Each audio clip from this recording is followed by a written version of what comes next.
이 장을 보면은 제사장들과 서기관, 바리새인, 율법사들이 메시아를 기다렸습니까? 안 기다렸습니까? 대제사장, 서기관, 율법사들이 그 메시아를 기다렸어요? 안 기다렸어요? 예? 예, 이 말씀의 내용을 보면은 기다렸어요. 왜 내가 기다렸다고 하느냐 그러면 헤롯이 제사장들과 서기관들을 불러요. 여기 보면은 불러가지고 지금 예수가 메시아가 그리스도가 나타난다고 그러는데 너희들 그 소문 들었냐 그랬더니 그 왕에게 답변한 말씀이 여기 나와 있어요. 예, 선지자들이 이야기를 했는데 유대 고을 중에 가장 지역은 베들레헴에 거기에 메시아가 온다고 기록이 됐습니다 라고 왕에게 이야기를 합니다. 그런 거 보면은 대제사장들이나 서기관들도 메시아를 기다렸는데 오기를 기다렸죠. 근데 그들이 메시아를 영접을 하지 못했어요. 그래서 메시아를 영접하지 못한 이유는 또 이 말씀 속에 기록이 돼 있어요. 그래서 이 말씀을 우리는 다시 오실 주님을 기다리며 그리고 다시 오실 주님을 영접하기 위해서 최선을 다하며 지금 살아가는 나와 여러분들이거든요. 그러니까 주님을 기다리는 성도들에게 가장 절대적인 필요한 말씀이 바로 난 마태복음 지금 2장의 동방 박사들이라고 생각합니다. 잘 이해가 갑니까? 그들이 어떻게 해서 메시아를 영접했느냐, 이게 얼마나 중요해요. 아멘이에요? 어떻게 해서 그 엄청난 인류 최초로 메시아를 영접하는 그 어마어마한 축복을 받게 됐느냐 이거죠. 이 말씀이 바로 이 말씀 속에 숨겨져 있는 거예요. 여러분, 전에도 내가 여러분들에게 말씀을 드렸어요. 우리 기독교의 종교는 부활의 종교만이 아니에요. 재림의 종교예요. 그런데 어쩐 일인지 부활의 종교라는 것은 다 아는데 재림의 종교라는 걸 아는 성도가 별로 없어요. 재림이라는 뜻이 뭐예요? 가셨던 예수님이 다시 오시는 걸 가지고 재림이라고 하거든요. 그럼 보세요. 재림이라는 게 뭐라고요? 다시 오시는 거예요. 자, 우리 구약을 보게 되면, 성경 구약을 보면 우리 주님이 메시아가 이 땅에 오실 거 예언이 됐죠? 예언이 됐어요. 자, 그러면 우리 예수님도 가실 때 뭐라고 그러셨어요? 다시 오신다고 그랬죠. 그러니까 똑같은 원리예요 지금 이게. 구약의 많은 선지자들을 통해서 메시아가 이 땅에 오실 걸 예언됐죠. 또 우리 예수님은 가시면서 내가 다시 올 거다. 똑같은 거예요 지금 원리가. 자, 그러면 지금 얘기한 대로 대제사장들, 서기관들이 그렇게 유명한 분들이 그 당시에는 대단한 분들 아닙니까? 왜 메시아를 영접 못했느냐 이겁니다. 근데 동방의 사람이 메시아를 영접하게 돼요. 이걸로 끝나지 말고, 동방 박사들이 메시아를 영접한 걸로 끝나지 말고 이것을 우리하고 연결을 시켜야 된다 이거죠. 우리하고. 다시 강조하지만 우리 영광제일교회 성도들은 주님을 기다리는 거예요. 그렇죠? 그러니까 이 동방 박사들이 어떤 과정을 통해서 주님을 영접했는가를 우리가 알아야 되고요. 또 한 가지 여러분들에게 강조하고 싶은 것은 성경에 기록된 사건들, 그리고 이 말씀 속에 기록된 하나님의 말씀, 그러니까 사건과 말씀은 어떠한 성도에게는 해당되는 사건이 있어요. 무슨 뜻인지 알겠어요? 어떤 사건이다. 그럼 쉬운 예를 들어서 노아의 사건이다. 그러면 노아의 사건이 창세기의 6장에 기록이 돼 있는데 모든 성도들에게 노아의 사건이 해당이 되느냐? 해당이 안 돼요. 그럼 어떤 성도에게 해당이 되느냐? 하나님께서 이 땅에 은정한 심판을 하실 것이다 라는 그 믿음을 가지고 있는 성도들에게 노아의 사건이 필요한 거예요. 왜? 하나님께서 노아에게 사람의 죄악이 관영해서 난 홍수를 내려서 이 땅을 심판할 걸 말씀하셨죠? 들었어요. 그러니까 이러한 노아와 같이 하나님 앞에 심판이 있을 것을 들었던 성도들에게 노아의 사건에 해당된다 이거죠. 그럼 그에게 주님 하나님 뭐라고 말씀하셨느냐? 잣나무를 찍어다가 방주를 예비해라. 그러니까 하나님의 심판을 대비하고 예비하는 성도들에게 필요한 말씀이 창세기 6장의 노아의 사건이다 이거죠. 잘 이해가 가요? 이 말씀도 그래요. 이 말씀도 모든 다른 목사님들이 그렇게 설교를 해요. 성경에 기록된 모든 말씀은 예수 믿는 사람들에게 모든 게 다 해당이 된다 하지만 나는 그 말씀에 동의를 안 해요. 그럼 예를 들자면, 예가 아니라 실예를 들자면, 고린도전서 15장 51절, 데살로니가전서 4장, 빌립보 3장 21절, 요 말씀은 무슨 말씀이냐? 들림에 관한 말씀입니다. 에녹처럼 엘리야처럼 죽을 몸에 죽지 않고 썩을 몸에 썩지 않고 하나님 마지막 나팔 때 호련히 변화하리라. 아멘이에요? 아니 이런 말씀은 주님을 기다리는 성도에게 주신 말씀이에요. 아멘? 네가 다시 오실 주님을 영접하기 위해선 이렇게 믿음 생활을 해야 주님을 영접할 수 있지. 이렇게 믿음 생활을 하면은 너는 주님을 영접할 수 없어. 이 말씀을 주님을 기다리고 그리고 에녹처럼 엘리야처럼 들림받기를 원하는 성도들을 위해서 주님이 하신 말씀이다 이겁니다. 자, 지금 동방박사 이 성경에 기록된 이 말씀도 마태복음 24장도 정말 지금처럼 다시 오실 주님을 기다리고 사모하는 성도들에겐 절대적으로 필요한 말씀이에요 지금. 그래서 오늘 제목이 뭐예요? 네. 우리 이 시대에 동방박사들이 돼야 돼요. 우리도. 그렇지 않으면 다시 오실 주님 영접할 수가 없어요. 이걸 우리가 알아야 돼요. 꼭 알아야 돼요. 그래서 이 동방의 사람들이 메시아를 영접하게 된 것은 그동안 쭉 여러분들과 설교를 해왔어요. 메시아를 기다리고 깨어 있었어요. 이걸 여러분들 잘 아셔야 돼요. 이걸 사실 따로 나눌 건데 같이 묶어버렸어요. 자, 지금 내가 아까 여러분들에게 물었어요. 제사장들, 서기관, 율법사들이 메시아를 올 줄 알고 기다렸냐 안 기다렸냐 물었더니 여러분들이 뭐라고 그랬어요? 분명히 기다렸다고 그랬죠. 근데 그들이 왜 메시아를 영접 못했느냐 이겁니다. 내가 하나 물을게요. 마태복음 25장에 10처녀가 나오죠. 자, 미련한 처녀, 신랑 예수님 기다렸어요? 안 기다렸어요? 그 원리예요. 그러니까 기다리는 자에 하나, 둘, 셋이 나와요. 기다린다면 이렇게. 잘 이해가 가죠? 기다린다고만 해서 되는 건 아니다.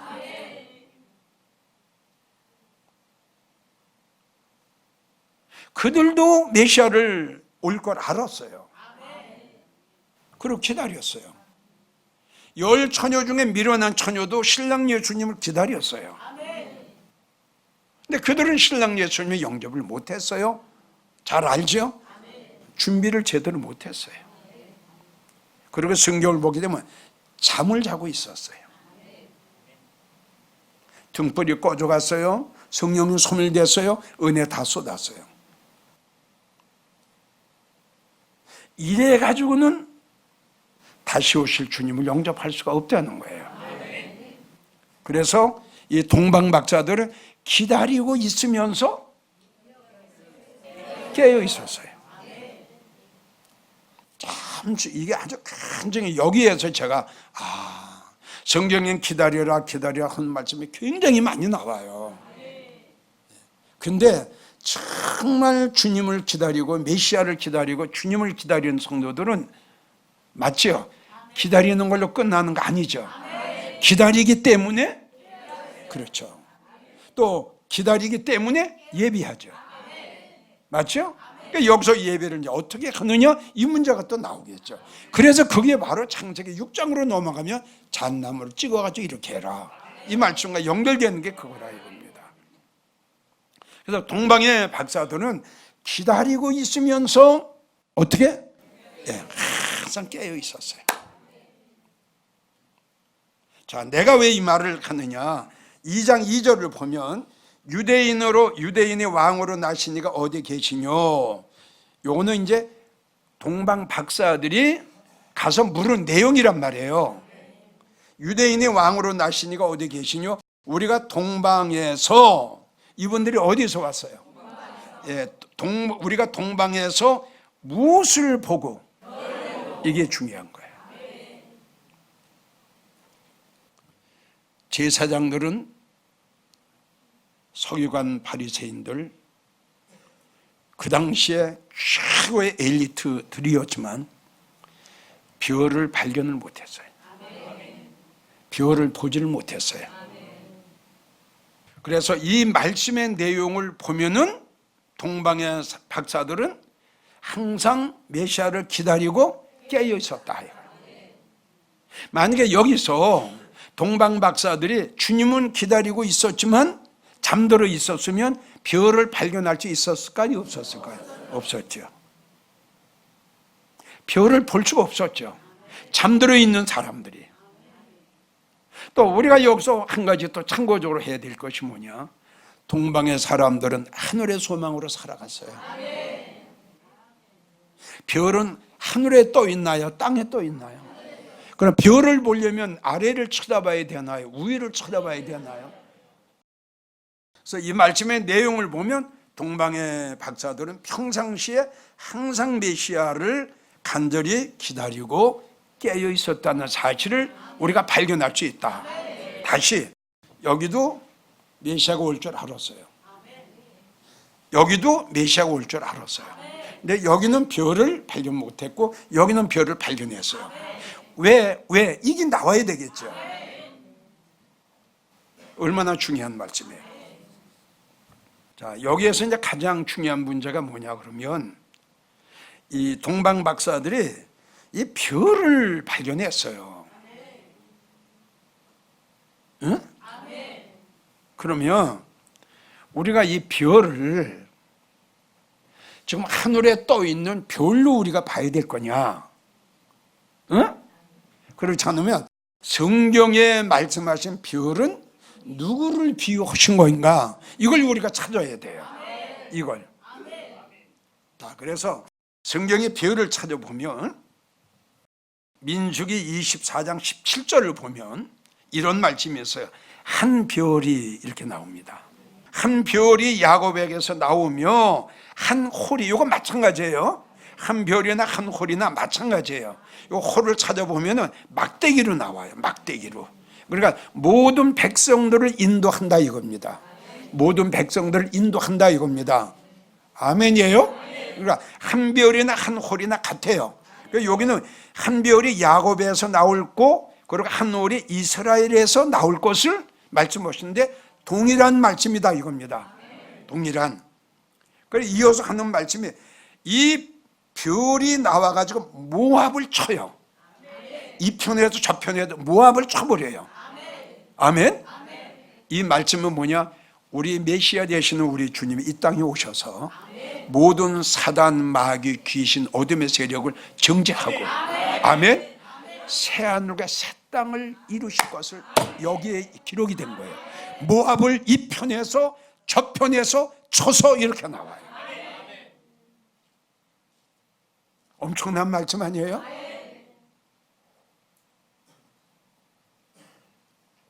그래서 여기에서 말씀하신 별은 메시아를, 구세주를, 우리 예수님을 비우셨다. 자, 욥기 22장 12절을 보면 하나님이 높은 하늘에 계시지 아니하냐? 욥이 이렇게 말하고 보라, 별의 높음이 얼마나 높으냐? 욥이 이렇게 이야기했어요. 자, 보라, 별의 높음이 얼마나 높으냐? 이 말씀은 예수님이 메시아가 하나님이 주신 사명을 다 감당하시고 지금 어디에 계세요? 예수님이 어디에 계시냐 그러면 아버지 계시는 지성소 이래야지. 그 외에 더 높은 데가 어디 있어요? 아니 지성소보다 영광의 보좌보다 더 높은 데가 어디 있냐고 욥이 말을 했어요. 자, 이사야가 한 말을 한번 들어볼래요? 응? 이사야 6장 1절에서 3절을 보면 주님께서 높이 들린 보좌에 앉으셨는데, 이사야 선지자가 이야기한 거예요. 주께서 높이 들린 보좌에 앉으셨는데 그 옷자락은 성전에 가득했고, 아멘. 스랍이 뭐예요? 천사지요. 천사들은 주님을 향해서 모여 섰는데 각기 6날개가 있어. 그 2날개는 얼굴을 가리우고 둘은 발을 가리우고 그 둘로는 2개 날개를 가지고 탁 날아가면서 뭐라고 이야기를 하느냐 그러면 청하하여 가로되, 창화하여 가로되, 이게 영광이에요. 창화하여 가로되 거룩하다 거룩하다 거룩하다 만군의 여호와여 그의 영광이 온 땅에 충만하다.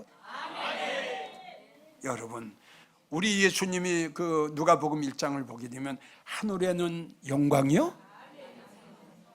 그 맞나? 하늘에는 영광이요, 땅에는 이거예요. 땅에는 평화야. 온 땅에 충만해.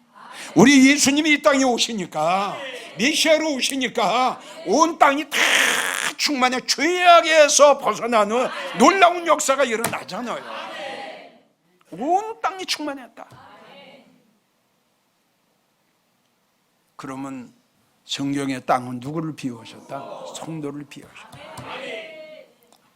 여기에서 말하는 이 성도들은 영광의 찬양을 예배해서 1장에 나오는 영광의 찬양을 찬미하려 함이라. 이 성도들이에요. 자, 참 너무 멋있죠?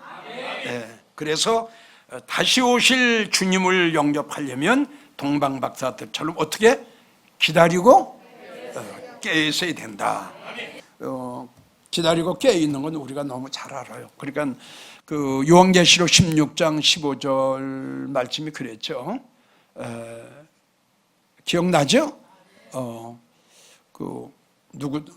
주께서 도적같이 이 말이니 누구든지 깨어 자기 옷을 직접 벌거벗고 다니지 아니하는 자는 복이 있도다 그랬어요. 예, 요한계시록 16장 15절. 자, 두 번째.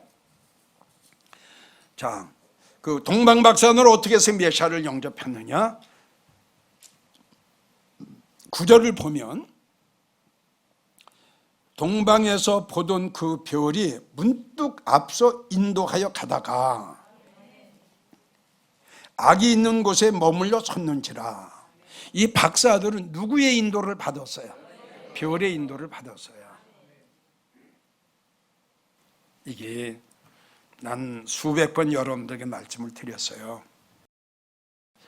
마지막 때에 살아가는 성도들을 비롯해서 모든 성도들에게 가장 귀하고 가장 소중한 것은 목사 잘 만나라. 아멘. 네. 목사 잘못 만나면 망한다. 왜? 성경을 보게 되면 목사가 종류가 하나가 아니고 인도자가 하나가 아니야. 인도자는 목사를 비유했고 목사는 여러분들을 주님 앞으로 끌고 가는 인도자란 말이야. 그러니까 성경을 보게 되면 소경된 인도자가 나와. 이런 소경된 인도자 만나면 망하죠. 큰일 나죠. 그런데 이 동방의 이 박사들은 참 복 있는 사람들이에요. 택함을 받았어요. 창세전에. 이런 복이 어디 있습니까? 이런 복이. 여러분 아무나 이 복을 받나요? 아니에요. 절대 그렇지 않아요. 자, 우리가 여기서 알아야 될 게 또 한 가지가 뭐냐. 이분들은 박사예요. 그렇죠? 그러니까 지금도 그렇지만 전에도 그렇고, 자, 박사 그러면 많이 배운 사람이야. 학식이 많어. 굉장히 지식이 많은 분들이야. 보통 우리가 박사다 그러면 이렇게 생각을 해요. 내가 이제 무슨 말을 하려고 하느냐. 신학 박사라도, 성경을 수백 권 쓴 신학 박사라도 주님을 만날 수 있는 길은 지식과 지혜와 학문, 아는 것, 배운 것 가지고 주님을 영접할 수 있는 것 아니다.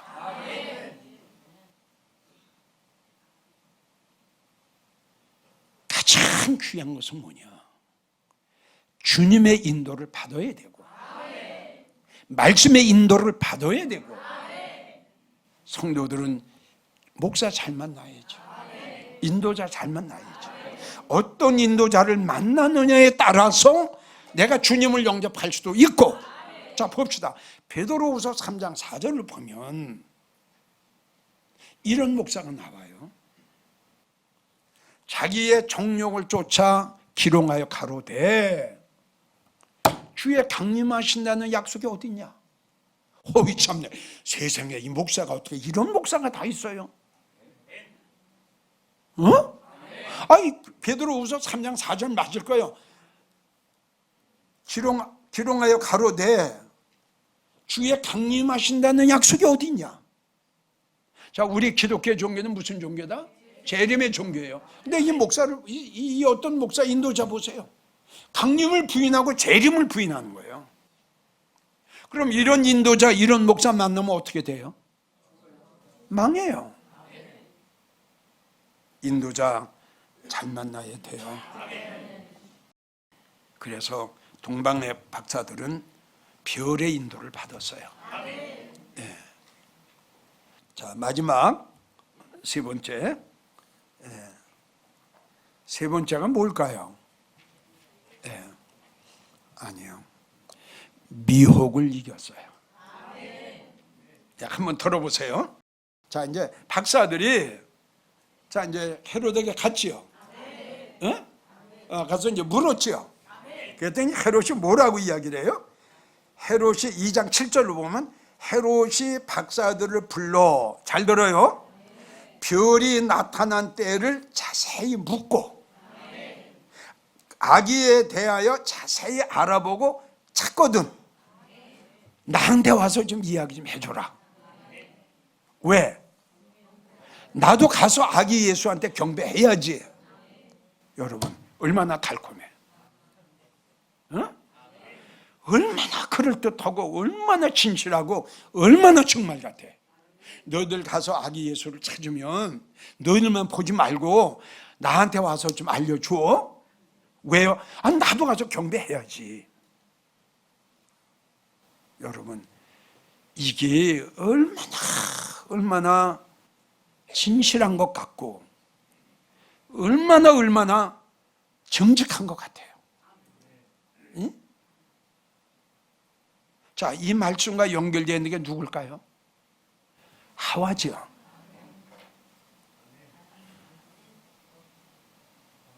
니들 잘 들어. 네 하나님이 저거 왜 먹지 말라고 그런 줄 알아? 왜? 저걸 먹으면 눈이 밝아져서 너도 이거 돼. 이렇게 된 거야. 단 안 죽어.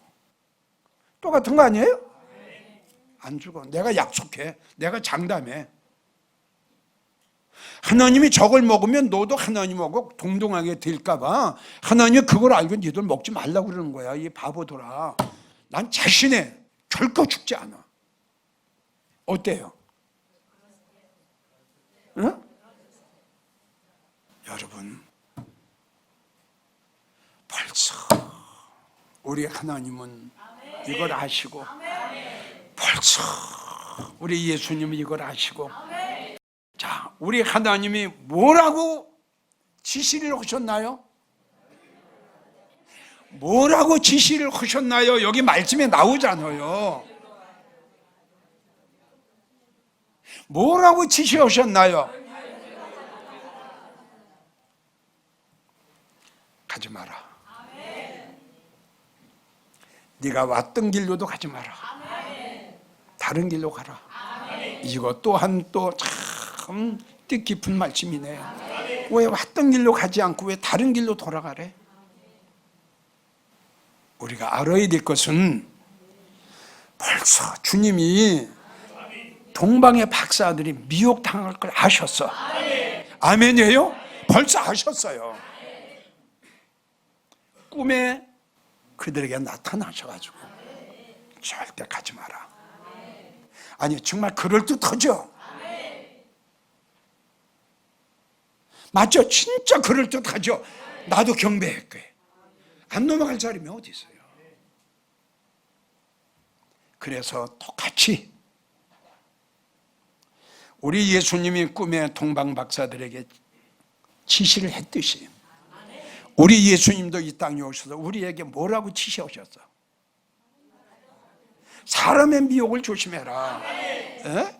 이게 주님이 우리에게 지시하신 거예요. 이게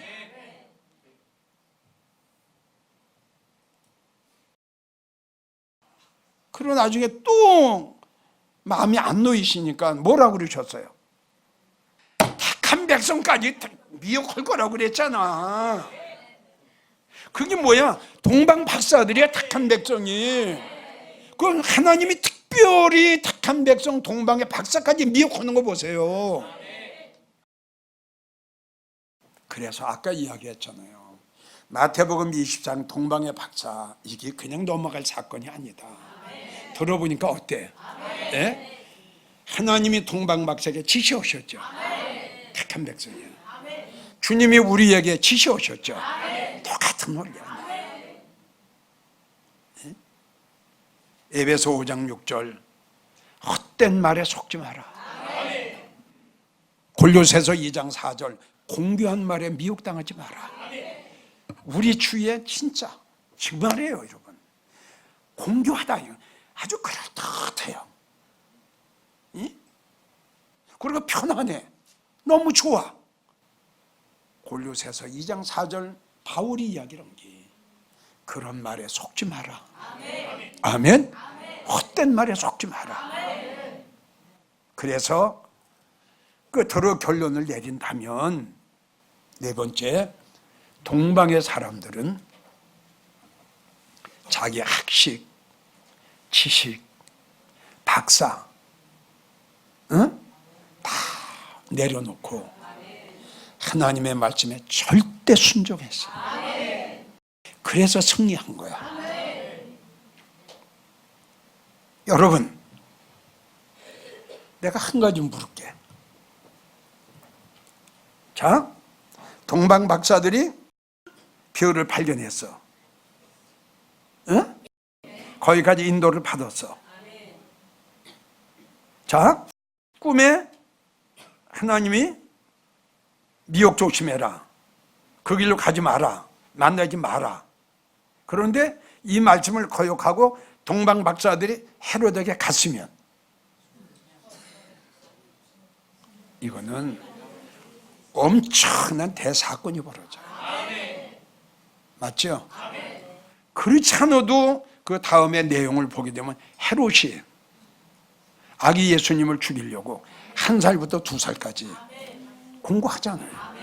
잡아가지고 여자는 아니고 남자만. 대사건이 벌어지는 거예요. 그런데 우리 하나님은 다 계획을 잡으셨어요. 계획을 벌써 이런 일이 어떤 성도에게 이런 일이 올 것을. 예. 그러니까 이 모든 것들이 아까 말한 대로 우리 각자에게 주신 말씀으로 여러분들 이걸 받아야 돼. 미혹당하지 마라, 속지 마라, 따라가지 마라, 거짓 것에 따라가지 마라. 이 모든 것들이 우리에게 주님께서 지시하신 거야.